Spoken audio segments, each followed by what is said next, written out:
Assalamualaikum warahmatullahi wabarakatuh. Selamat datang kembali di podcast komunikasi Unbara TV. Di sini kami dari Visip Ilmu Komunikasi bersama saya Muhammad Yusuf Sodik Putra dan partner saya Randy Sutra Kamalia.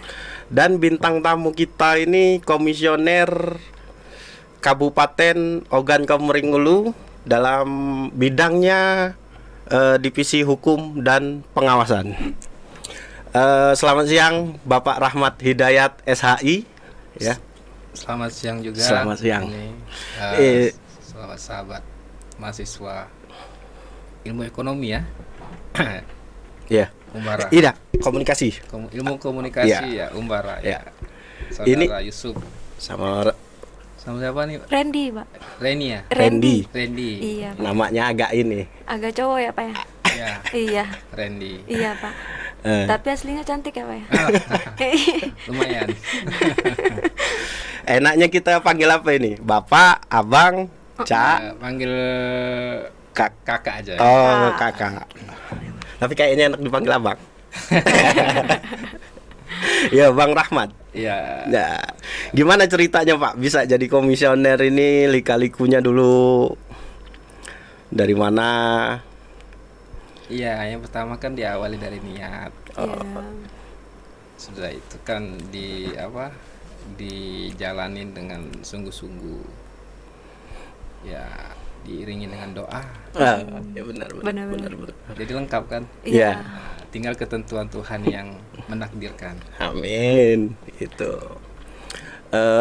Ini kita berbincang untuk ini Pak, kesiapan KPU Kabupaten Ogan Komering Ulu dalam persiapan Pilkada 2024. Oh iya. Itu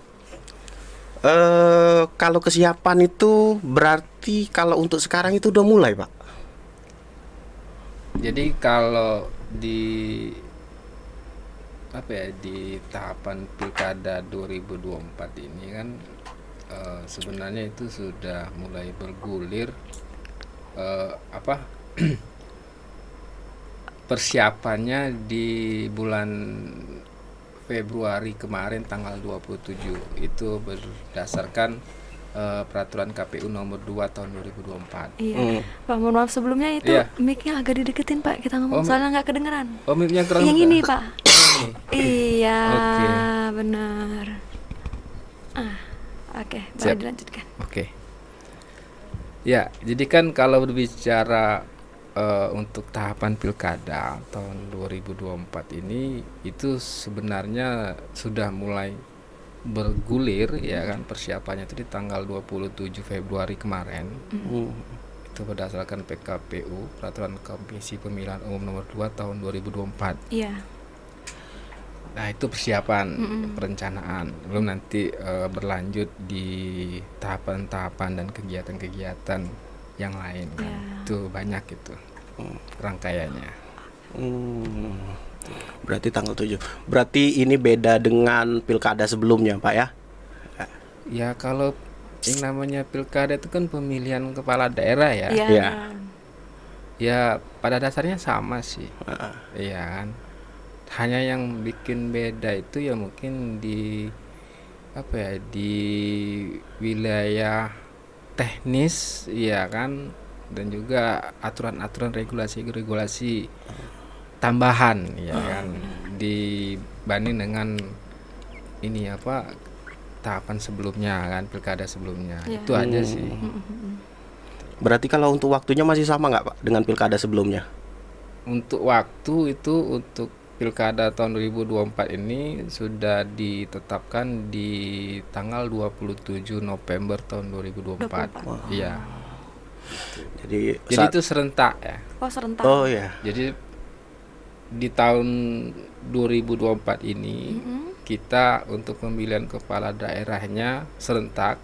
Jadi seluruh jenis pemilihan kepala daerah, mulai dari pemilihan gubernur dan wakil gubernur tingkat provinsi, pemilihan bupati dan wakil bupati tingkat kabupaten, pemilihan wali kota dan wakil wali kota tingkat kota itu semuanya diselenggarakan serentak dalam satu waktu di tahun 2024 ini. Tepatnya di tanggal 27 November nanti. Catat itu kawan-kawan. Ya. Jadi untuk kawan-kawan yang nonton ini harus nyoblos semua Pak ya. Ya. Ya namanya pilkada itu kan apa ya? Pemilihan kepala daerah. Ya. Kalau kemarin ini kan yang sudah kita laksanakan secara bersama ya, kita sebagai warga negara Indonesia ada pesta demokrasi 5 tahunan sekali, yaitu pemilu. Kemarin sudah diselenggarakan juga di tanggal 14 Februari ya kan. Kita semua sudah menentukan pemimpin-pemimpin bangsa kita, mulai dari presiden, wakil presiden, terus untuk wakil dewan kita ya kan, mulai dari tingkat RI, provinsi sampai dengan kabupaten juga kita kemarin sudah memilih ya di tanggal 14 Februari nanti. Ini tinggal di proses ini penentuan hasil. Penentuan hasil penyelenggaraan pemilunya lagi tinggal. Iya, benar-benar. Berarti kan ini kurang lebih bisa dihitung bisa di sekitar udah deket-deket bulan lah Pak ya. Bisa dihitung kurang lebih udah hampir hitungan bulan lah Pak ya.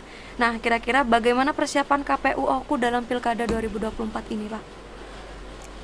Untuk persiapan dari KPU, alhamdulillah sejauh ini mulai dari persiapan di wilayah anggaran itu juga alhamdulillah sudah mendapatkan support dari pemerintah daerah untuk proses pelaksanaan ya di bidang anggaran itu alhamdulillah sudah siap ya, sudah terpenuhi, sudah mendapat dukungan support dari pemerintah daerah, pemerintah kabupaten Kabupaten Hulu. Ya tinggal pada prinsipnya namanya pelaksanaan pemilihan kepala daerah itu ada tahapan-tahapan kegiatannya ya. Itu banyak itu mulai dari tahapan pendataan pemilih kembali ya kan. Lalu nanti juga ada tahapan penerimaan pasangan calon kepala daerahnya ya kan, mulai dari pasangan calon kepala daerah yang dia didukung oleh non partai maupun yang didukung oleh partai gitu kan. Ada lagi nanti ya tahapan sosialisasi yang lain lah gitu, nanti sudah mulai berjalan ini. Gitu loh. Sudah ada jadwalnya. Udah ada jadwalnya. Iya, ada jadwalnya. Dan kira-kira apa saja Pak persiapannya yang kira-kira persiapan matengnya buat untuk Pilkada 2024 ini? Ya berbicara mateng tidak matengnya sih kami sesuai dengan sesuai dengan ketentuan dan aturannya saja ya kan, sesuai dengan timeline jadwalnya saja kami bergeraknya ya kan. KPU Oku ini kan ya ibaratnya sebagai panitia pelaksana lah. Oh iya benar. Seperti kayak orang menggelar resepsi itu kan. Oh iya. Panitia pelaksana gitu kan. Setelah ada anggarannya ya pasti nanti ada timelinenya jadwalnya ya, tinggal nanti setiap bulannya kan apa saja yang akan kami lakukan itu kami laksanakan siap selalu gitu. Kalau untuk jadwal daftar pencalonan bupati non partai itu di tanggal berapa Pak? Nah ya, jadi kalau untuk pendaftaran calon kepala daerah yang didukung oleh non partai ya, itu kalau biasa secara umum menyebutnya itu pasangan calon independen. Iya, independen tanpa partai. Independen. Ya, karena non partai ya kan. Jadi syarat dukungannya itu didukung oleh sejumlah masyarakat umum ya kan, khususnya Kabupaten Oku. Nah, itu ada ketentuan syarat ininya itu, syarat maksimum dukungan itu. Jadi kalau untuk di tingkat Kabupaten Oku ini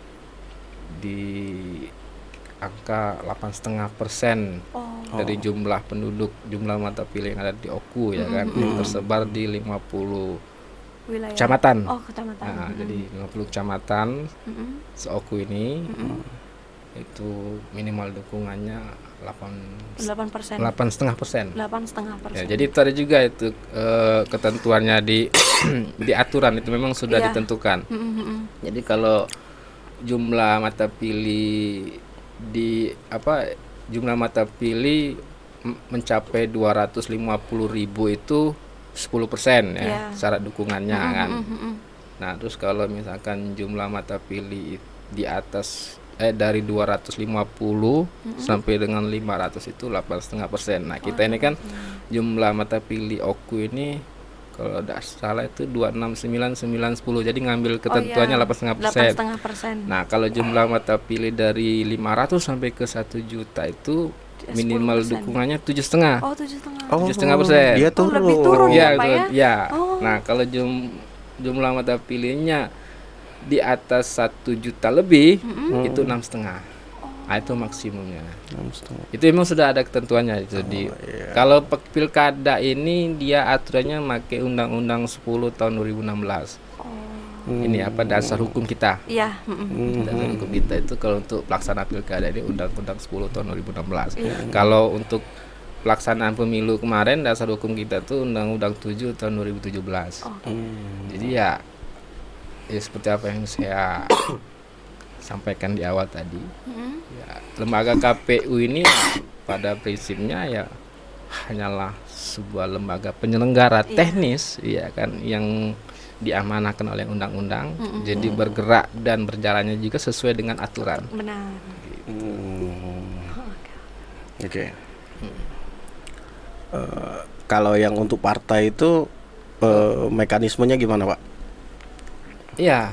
Jadi ya tadi untuk jadwal ya. Iya, Nah, untuk jadwal. jadwal yang pendaftaran pasangan calon kepala daerah yang diusung non partai yang melalui dukungan penduduk itu sudah mulai di bulan Mei nanti Oh, udah mulai di bulan Mei. Mei nanti pendaftarannya.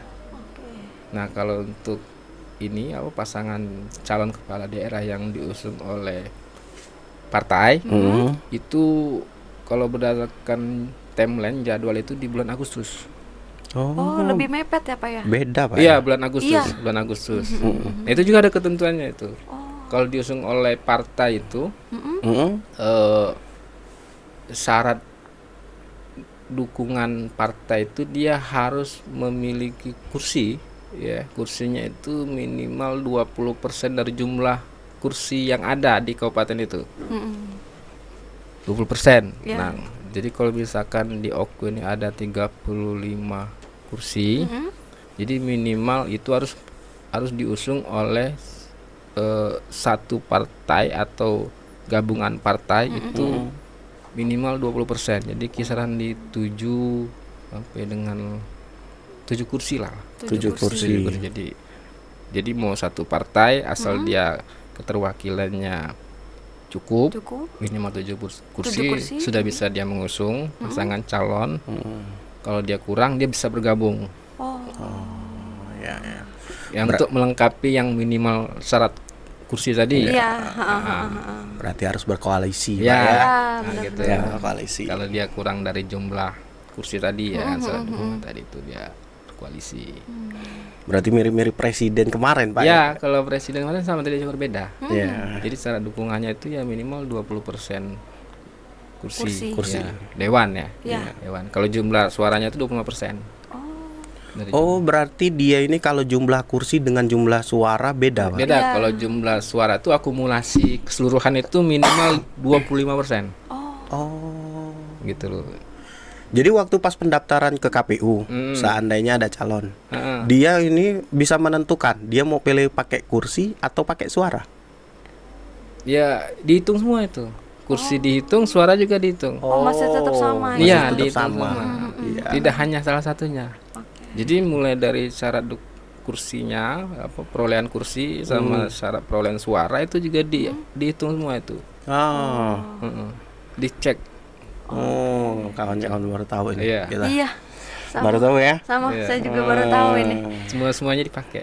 Oh, Semuanya dipakai. iya. Harus ya dilengkapi semua itu. Oke, udah mengenai tadi apa ya? Ah, Tahapan dari pencalonan sampai pelantikan pilkada itu apa saja sih, Pak? ya tahapan pilkada ini lebih sederhana ya. Yang pertama itu kan yang penting yang pertama itu kan mulai dari persiapan tadi ya kan, persiapan dari wilayah anggaran, Iya. terus jadwal kegiatannya sudah jelas, timeline-nya. Nah, untuk wilayah teknis ya kan selain tadi yang saya katakan di awal tadi menyusun dan memutakhirkan kembali daftar pemilih Iya. ya kan. Itu juga ada tahapan ini pembentukan penyelenggara pemilu atau penyelenggara pilkada tingkat kecamatan dan kelurahan desa itu juga nanti ada kegiatannya itu. Nanti kita akan ngebentuk lagi ya kan kayak semacam PPK PPS gitu. Oh. Nah, itu kita akan bentuk lagi, terus selanjutnya itu di wilayah ini yang pasangan calon tadi ya kan kita buka pendaftaran. Nanti sudah ada calon-calon kepala daerahnya yang akan dipilih, lalu mulai masuk ke tahapan kampanye ya kan. Oh, Ya. Jadi pasangan Kampanye. calon tadi itu kan mulai berkampanye Iya. ya kan, Iya. bersosialisasi ke masyarakat umum Benar. ya kan. Ya, benar. Khususnya di Kapoku ini, lalu masuk ke tahapan persiapan logistik untuk pelaksanaan pencoblosan di tanggal 27 nanti. Oh. Di tanggal 27 Novembernya ya. Iya, iya, benar. Lalu berapa ya? Hamin 30 tuh udah mulai persiapan logistik lah, surat suara, Iya. kotak suara gitu kan. oke. Bilik, pokoknya seluruh perlengkapan TPS lah. Ya, Oh, iya. benar-benar. Itu udah mulai gitu. Berarti Hamin 30. Iya, Hamin. 1 bulan ya, Pak ya? Iya, kurang lebih. sebelum 1 bulan itu sudah mulai. Iya, Untuk perlengkapan TPS. Iya. Kira-kira partisipasi pilkada itu berapa persen, Pak? Untuk sementara waktu.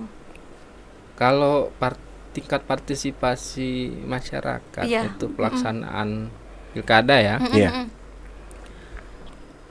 Kalau saya mengacu di pelaksanaan pilkada tahun 2020 kemarin, kebetulan saya juga di tahun 2020 kemarin saya sudah menjabat menjadi anggota KPU. Iya. Ini periode kedua saya. Oh, ya. ya. Kami baru tahu kalau ini. Jadi jumlah partisipasi masyarakat untuk pelaksanaan pilkada OKU di tahun 2020 kemarin tuh sudah di atas 70%. Besar. Udah besar ya? Iya, jadi 7%. Jadi alhamdulillah ya masyarakat juga kan sudah melek politik lah, Iya. gitu kan. Benar-benar. Sudah memahami pentingnya menggunakan hak pilih tadi Iya, kan. benar. Dengan Nah, gadget ya, Pak ya? Iya, Iya. gitu loh. Gadget ini ya memang Sangat berpengaruh. banyak memberikan pengetahuan Iya. lah untuk masyarakat umum ya. Benar. Gadget ini. Gitu. Kalau misalnya kan itu biasanya ada target ya, Pak ya? Target partisipasi pilkada tahun 2024 ini berapa, Pak? Kalau untuk target Mm-mm. ya kami sebenarnya pada prinsipnya sih menyesuaikan saja ya. Menyesuaikan saja. Misalkan di target nasional itu berapa? Ya kalau kami sih target secara secara pribadi untuk KPU OKU khususnya sih di atas 80% lah. Oh, Udah besar ya. Iya, di atas 80%. Ya paling di kisaran 8384 lah. Iya, 8384%. Karena yang kemarinnya sebelumnya 70%. Ya, karena untuk tingkat partisipasi pemilu juga kemarin yang untuk 14 Februari kemarin juga sudah lumayan sudah di atas 80%. Iya. Pilkada apakah yang masih menggunakan aplikasi Sirekap, Pak? Aplikasi Sirekap ini Iya. belum tahu ya nanti pilkada kita masih menggunakan aplikasi Sirekap atau tidak. Karena aplikasi Sirekap ini kalau yang digunakan untuk pelaksanaan pemilu tahun 2024 ini ya, yang 14 Februari kemarin, itu kan pada dasarnya kan hanya alat bantu. Oh. Hanya alat bantu. Iya. Tetap pelaksanaan manual yang lebih lebih diutamakan ya kan. Kalau Sirekap ini untuk pelaksanaan pilkada nanti apakah masih digunakan atau tidak, kita masih menunggu regulasi selanjutnya. Gitu loh, apakah masih digunakan? Belum tahu nih seperti apa ketentuannya nanti. Masih digunakan atau tidak untuk Sirekap ini. Oke. Partisipasi pilkada ini kebanyakan dari umur berapa sih, Pak? Nah, kalau partisipasi pilkada ini lebih lebih kami mengharapkan sih untuk di kalangan Remaja ya, Pak? Remaja muda itu ya kan. Untuk berpartisipasi aktif lah dalam pilkada ini. Karena namanya pilkada ini kan dia skupnya ruang lingkupnya lokal ya. Di tempat kita sendiri. Iya, benar. Gitu loh. Jadi seluruh kalangan, seluruh elemen ya kan, seluruh kategori umur, usia itu ya menurut kami sih harus berpartisipasi, ikut serta gitu kan. Untuk ya datang ke TPS nantinya kan, menggunakan hak pilihnya. Benar. Itu. Ya terlebih dahulu ya pastikan dulu namanya sudah terdaftar atau belum sebagai mata pilih. Benar. Itu kan. Berarti pengecekannya sama kayak kemarin. Untuk prosesnya sama, tidak jauh beda dengan proses pemilu. Ya, beda. Paham. Jadi sesuai dengan alamat domisili KTP nanti. Menggunakan hak pilihnya di TPS itu sesuai dengan alamat domisili KTP. Iya, benar-benar. Tidak ada berbeda. Oke. Berarti artinya yang untuk KTP-nya untuk bukan di OKU itu nggak bisa milih berarti? Ya nggak bisa. Karena kan pilkada. Tapi dia gini, dikarenakan ini berbarengan dengan pemilihan gubernur dan wakil gubernur.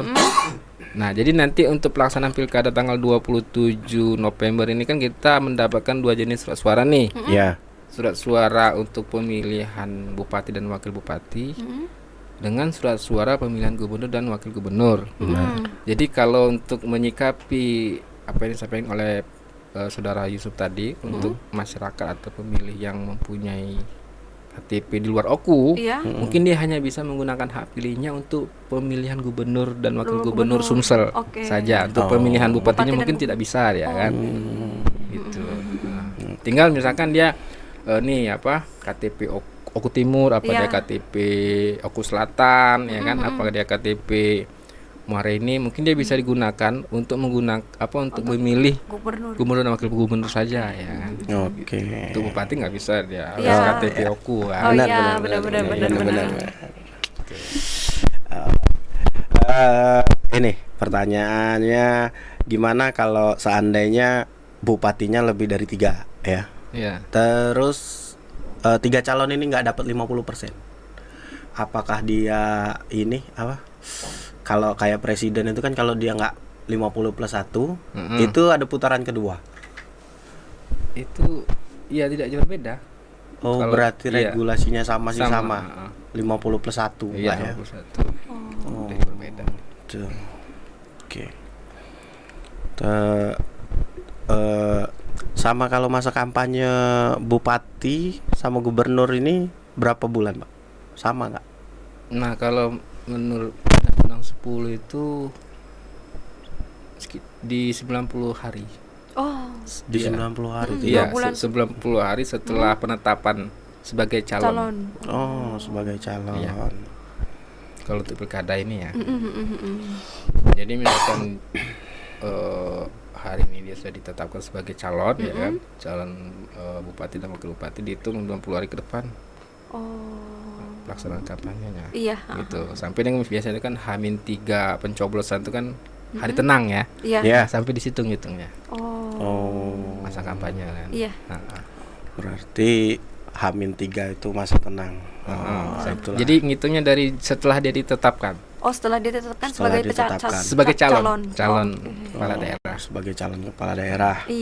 Oke. Jadi mungkin itu aja ya, kawan-kawan, seputaran untuk ini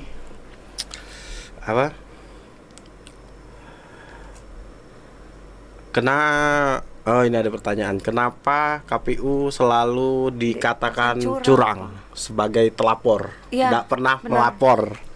Kalau namanya KPU tuh pasti dijadikan sebagai telapor. Iya, benar.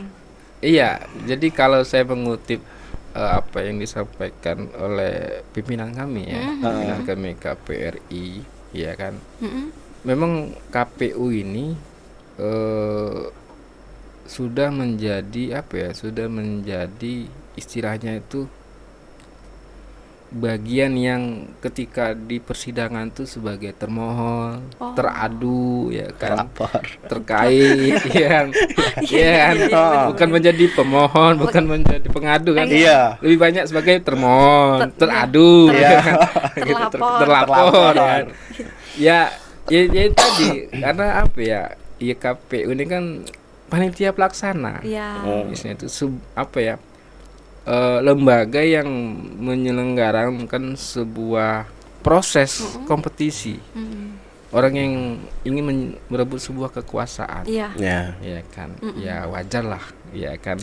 Kalau menurut kami kami dianggap sebagai yang diduga ya. Nah, gitu. Tinggal dilihat lah proses pelaksanaannya. Benar. Namanya proses pelaksanaan ini kan sekarang sudah terbuka. Tidak ada lagi yang tidak mudah diakses oleh masyarakat umum, kan sekarang sudah serba terbuka, gitu kan. Benar-benar. Gitu. Mana yang mana yang berbuat curang ya tinggal langsung ditindak sesuai dengan aturannya kan. Gitu. Tapi namanya KPU itu ya dianggap itu memang sudah sudah kodratnya kali ya. Dianggap termohon, teradu ya. Yang penting ya harus siap memberikan jawaban, harus siap memberikan klarifikasi, misalkan ada dugaan-dugaan dari pihak-pihak ya kan. Ya itu ya kami anggap sudah biasa gitu. Tinggal kesiapan kami untuk menjawab, memberikan informasi dan keterangan. Iya, benar. Oke. Pertanyaan terakhir Pak Rahmat. Tips untuk kawan-kawan di podcast komunikasi Unbara ini apa untuk milih nanti untuk calon gubernur dan bupati? Tipsnya apa? Tipsnya sederhana saja. Yang pertama, ketika kita sudah mencukupi syarat sebagai pemilih, syarat untuk menjadi pemilih itu kan minimal berusia 17 tahun. 17 tahun. Ya, 17 tahun dan memiliki KTP ya. Nah, ketika kita sudah mencukupi syarat sebagai pemilih, yuk segera daftarkan diri kita untuk terdaftar sebagai pemilih, ya kan, didaftar pemilih untuk pelaksanaan pilkada tahun 2024 nanti, ya. Setelah itu ya amati pelaksanaannya, ya kan, terus ikuti ya kan perjalanan ke kegiatan pelaksanaan pilkada ini, terus dipelajari siapa calonnya, ya kan. Lalu tinggal ditentukan pilihannya. Nah, di tanggal 27 November tahun 2024 nanti. Nah, baiklah kalau gitu. Kayaknya kita udah selesai dulu untuk pembicaraannya. Mungkin itu aja ya kawan-kawan untuk persiapan KPU Oku dalam Pilkada 2024 ini. Dan saya sebagai host menyarankan jangan lupa datang ke TPS tanggal 27 November nanti di pemilihan serentak Pilkada, yaitu calon gubernur dan wakil gubernur, dan calon bupati dan wakil bupati. Oke, sekian dulu. Wabillahi taufiq walhidayah. Wassalamualaikum warahmatullahi wabarakatuh. Waalaikumsalam. Jangan lupa komen, like, and subscribe di Unbara TV. Mari.